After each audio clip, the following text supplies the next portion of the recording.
Халқымыз дәуірдің көзін, оның айнасын тереңнен сезініп, махаллесінің абатлығы өз қолында екенлігін аңламақта. Мысалы, басламалы бюджет есабынан қаламыздағы Нәубахар Макамқаралар жиында ішкі жолларға 2,2 километр ұзынлықта асфальтлау әмелге асырылды.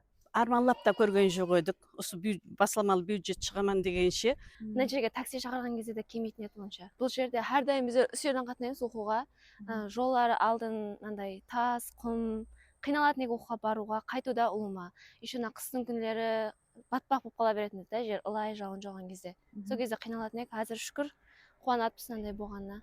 Халқымызбен ауызбіршілікте, бірлестікте осылай осы жолларға жетіп жатырмыз. Мен келгенде бұл көшелер шаң тозаң болып жататын еді.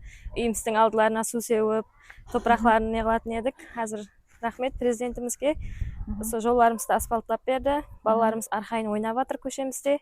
Бәріміз осындай күндерге бір қуанып қалдық қазір. Көшемізде асфальтланып, бір көркейіп қалды да көшеміз. Қаланың көшелерінен кем емес.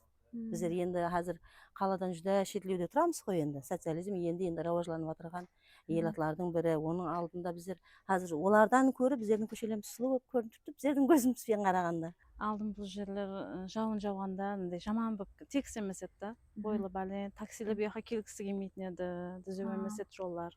Шу жауын жауса сондай батпақ болып қалатын еді.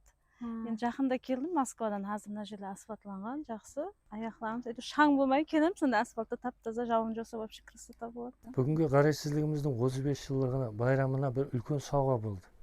Бұл Open бюджет халқымыздың бірігуіне алып келді. Бұл жоллар тек смес төгілген еді. Сместің өзі уақытта сұрау өтіп кетеді. Машиналар өткен уақытта шаңғыт.